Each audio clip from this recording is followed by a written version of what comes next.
Aïe, aïe, aïe. Si. Après ses aventures binchoises, Gilles a eu envie de se poser un peu dans notre capitale. Direction Matongué, le quartier africain en plein cœur de Bruxelles, une sorte de microclimat où se succèdent épiceries exotiques et salons de coiffure. Mesdames, je vous rassure, Gilles ne s'est pas fait faire de tresse, mais vous allez le voir, il a donné de sa personne pour ce reportage.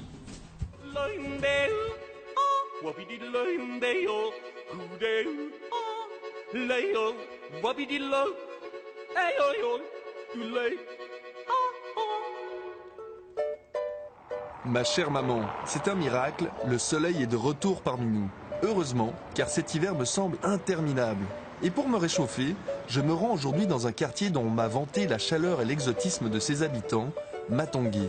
Ce quartier africain se situe à 2 pas du centre de Bruxelles et c'est pour moi l'occasion de découvrir une culture dont je ne connais rien.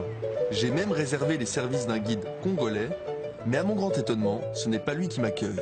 Bonjour. Merci. Bienvenue à pied, les Suisses? Ouais. Ah. Apparemment, mon véritable guide n'est pas encore arrivé. Mais il est au courant. Oui, il a confirmé hier, mais... Ok.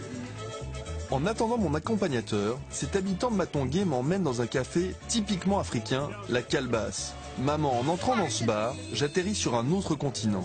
Et quand je commande à manger, Fanta, la serveuse, me confirme que j'ai changé de pays. Des chenilles, tu connais? Des chenilles? Oui, des chenilles. Ah non. Des chenilles. Oui, bien sûr, tu goûteras tantôt. Maman, tiens-toi bien, ton fils va goûter pour la première fois des insectes, un plat typiquement congolais. Et pour accompagner ce plat étrange, un client camerounais m'invite gentiment à partager une boisson, elle, typiquement belge. Les hommes savent pourquoi. Les hommes savent pourquoi? Oui. La jubilée. Et on sait pourquoi? On sait pourquoi. Parce que c'est une bonne bière. Ah, c'est ça. Et les femmes, elles savent pas pourquoi ou... Les femmes, Ouais. je ne sais pas. On dirait pour les femmes ne savent pas ce qu'elles ratent. Bon, une bonne goutte de bière, de quoi me donner du courage avant d'attaquer mon assiette de chenilles. Ça, c'est les chenilles? Oui. Et les Congolais, ils appellent ibizo. Ça, c'est les noirs. Les Il y a chenilles plusieurs noires, ça. types de chenilles. Je sais pas quel goût ça a. Je sais pas comment le décrire. C'est spécial. C'est spécial, quoi. Je sais pas Oui, comment... c'est spécial. En fait, si vous avez eu déjà à goûter les termites. Non.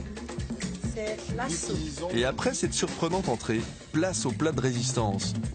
Ça, c'est les tripes? Oui. C'est des trucs. Ouais, c'est de la chèvre, hein. Ça, c'est la chair. Ah ouais. C'est ça, Mais si c'était pour la vache, l'épaisseur de ça est comme ça, comme la peau de l'éléphant. Il est devenu rouge. Comme la peau d'éléphant. Ah, il fallait pas te mettre du piment, non?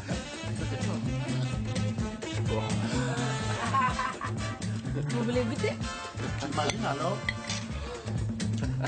les Africains, c'est pas gras, Non, on n'a pas de kilo avec, c'est ça. normal. Ouais. Insectes, tripes, c'est un repas équilibré. Maman, quel sens de l'hospitalité et quel festin! Je dois malheureusement sauter le dessert, mon guide est enfin arrivé. C'est Gaël, je suis artiste peintre du quartier. Évidemment, je peux vous aider pour faire le tour du quartier. Ok. Pour démarrer ma visite, Gaël me fait entrer dans plusieurs magasins et restaurants de Matongué. Le quartier est en fait tout petit, à peine 2 km², et je comprends que c'est à l'intérieur des commerces qu'un touriste comme moi peut goûter à cette fameuse chaleur africaine. Et pour aider mon intégration, Gaël m'apprend tous les codes culturels africains. Salut papa. Je vous amène Gilles de Suisse. J'ai entendu que vous disiez papa. Pourquoi vous dites papa Non, c'est un signe de respect. C'est un signe de respect. En Afrique, papa, tous les hommes sont les papas, même s'il a 5 ans. Les femmes, faut les appeler comment? Maman. Maman. Oui, papa. Mais alors moi, je dois dire papa aussi pour en signe de respect?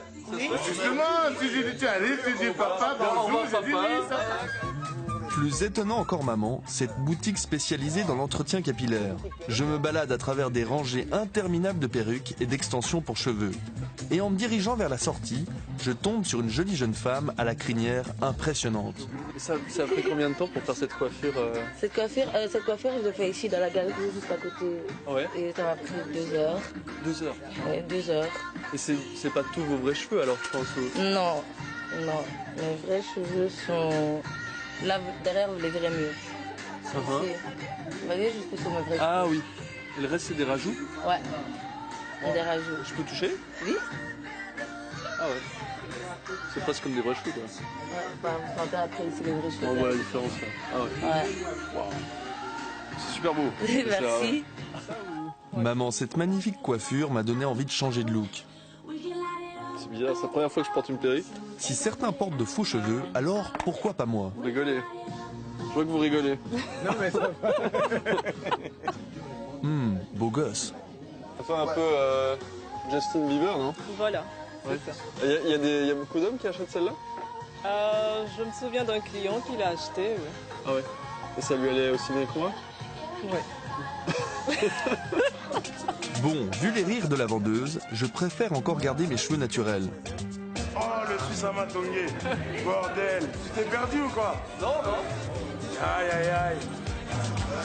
Maman, je crois que tu l'auras compris, la coiffure pour les Africains, c'est tout un art. Au point que dans cette galerie commerçante, les salons de coiffure sont collés les uns aux autres. Même en haut, en fait. Ah oui, mais ça, c'est les salons toujours, les salons de coiffure. Les salons de coiffure, mais il y a même... Oui, il y a aussi partout, c'est normal. Allez, à la prochaine, Gilles. À la prochaine. Ouais. Au revoir. Voilà maman, j'atterris déjà en Belgique, mais j'ai bien profité de mon voyage dans ce quartier fascinant. J'emporte un peu de sa chaleur avec moi pour la suite de mes aventures. Cussi ton fils, Gilles.